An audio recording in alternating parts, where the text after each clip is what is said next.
Assalamualaikum warahmatullahi wabarakatuh.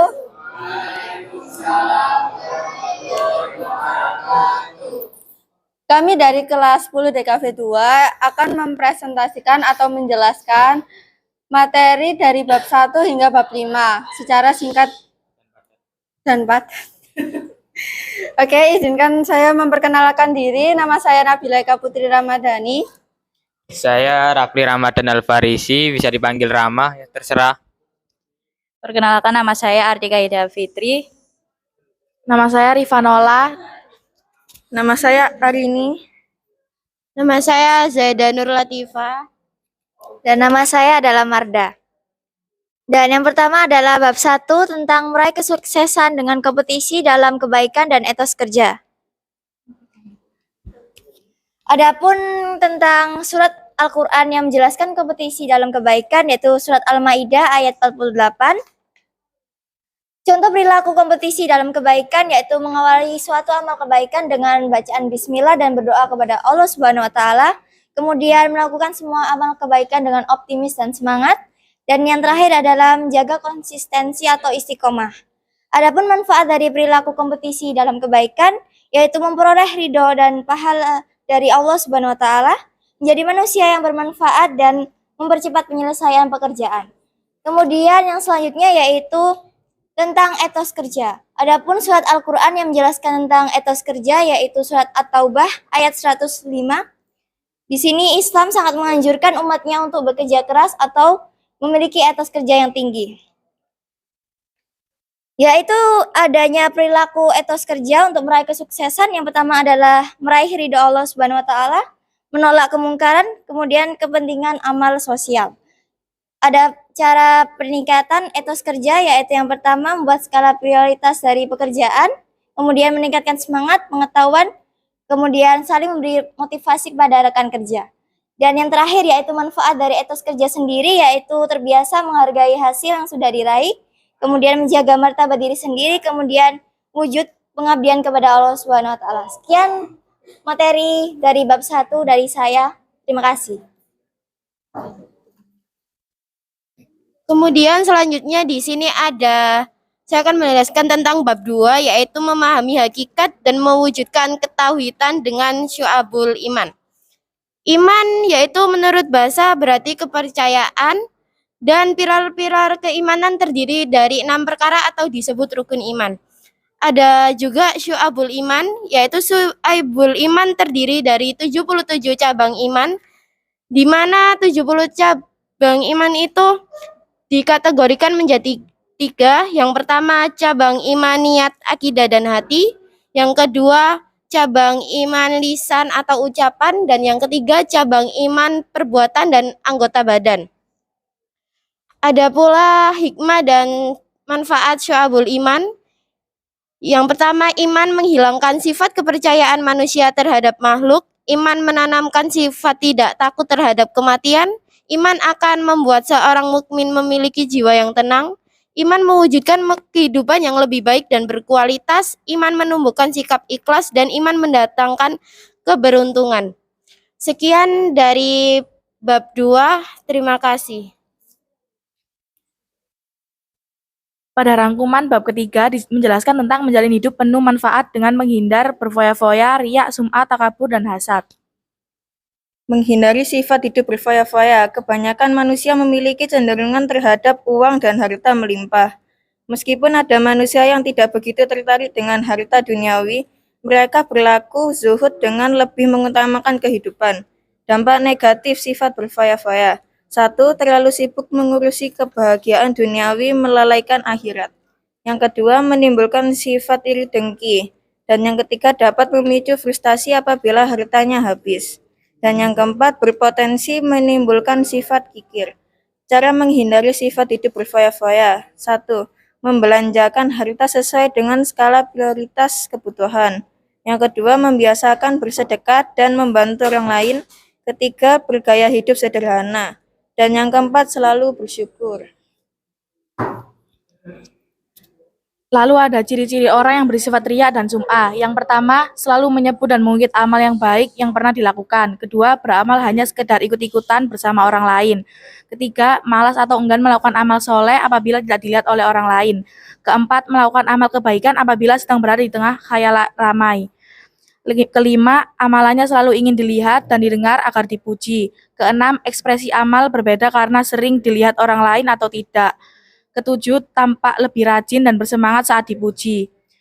Dampak negatif riya dan sum'ah adalah yang pertama ada muncul rasa tidak puas atas amal yang dikerjakan, kedua muncul rasa gelisah saat melakukan amal kebaikan, ketiga mengurangi kepercayaan dan simpati orang lain. Dan cara menghadapi sifat riya tersebut adalah pertama meluruskan niat hanya karena Allah Subhanahu wa taala, kedua memperbanyak rasa syukur, ketiga memperbanyak ingat kematian. Sekian presentasi dari bab 3, terima kasih. Ya, di sini presentasi bab 4 dari asuransi syariah.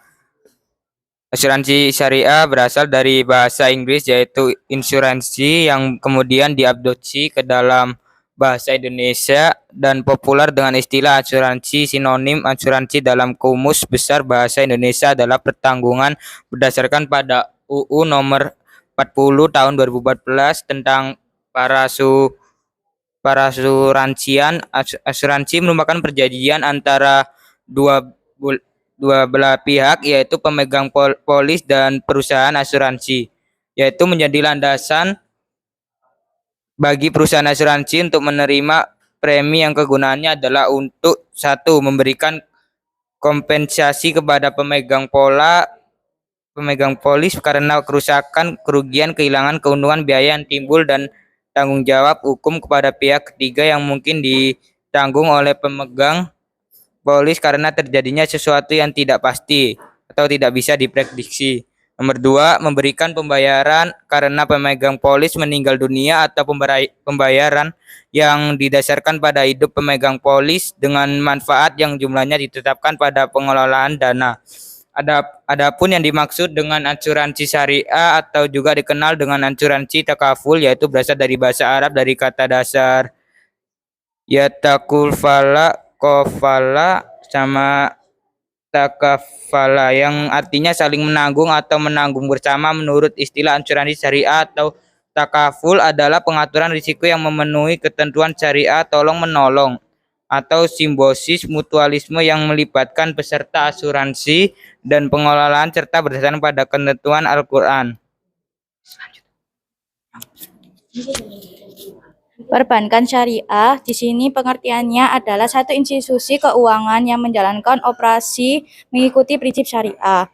Dasar hukumnya ada pembiayaan dengan prinsip bagi hasil, pembiayaan dengan prinsip penyertaan modal, prinsip jual beli barang untuk memperoleh keuntungan. Kegiatan dan usaha bank syariah terdapat penghimpunan data, penyaluran dana, dan jasa pelayanan. Hikmah dan manfaat bank syariah ada terhindar dari perbuatan riba, menjalankan syariat Islam dalam bidang keuangan, memberikan saldo tabungan yang rendah. Koperasi syariah memiliki pengertian badan usaha yang menjalankan aktivitas usaha dengan prinsip tujuan dan kegiatan berlandaskan Al-Quran dan hadis. Kegiatan dan usaha koperasi syariah terdapat penghimpunan data, penyaluran dana, investasi atau kerjasama. Hikmahnya meningkatkan kualitas sumber daya manusia, meningkatkan perekonomian nasional, dan menghubungkan penyedia dana. Sekian dari presentasi bab 4. Baik, saya akan menjelaskan tentang bab 5 yaitu meneladani peran ulama penyebar ajaran Islam. Yang pertama adalah masuknya agama Islam di Indonesia terdiri dari 5 teori. Yang pertama adalah teori Gujarat oleh Profesor Dr. C. Snow Burgronje. Yang kedua teori Mekah oleh Profesor Dr. Buya Hamka. Ketiga teori Persia oleh Profesor Dr. Hussein Jajadiningrat. Keempat teori Cina oleh Profesor Dr. Slamet Muljana. Dan yang terakhir teori maritim oleh N.A. Baloch. Yang kedua, perkembangan kesultanan di Indonesia. Masa perkembangan agama Islam sebagai contoh Kesultanan Samudra Pasai di Sumatera Utara pada abad ke-13 dan Kesultanan Leran di Gresik, Jawa Timur pada abad ke-11. Tumbuhnya Kesultanan Islam di Indonesia tidak dapat dilepaskan dari sebab timbulnya politik di luar Indonesia. Yang ketiga, tokoh penyebaran ajaran Islam di Indonesia. Yang pertama yaitu Sultan Malik Al-Saleh pada tahun 1267 hingga 1297 Masehi. Kedua, Sultan Ahmad pada tahun 1326 sampai dengan 1348 Masehi.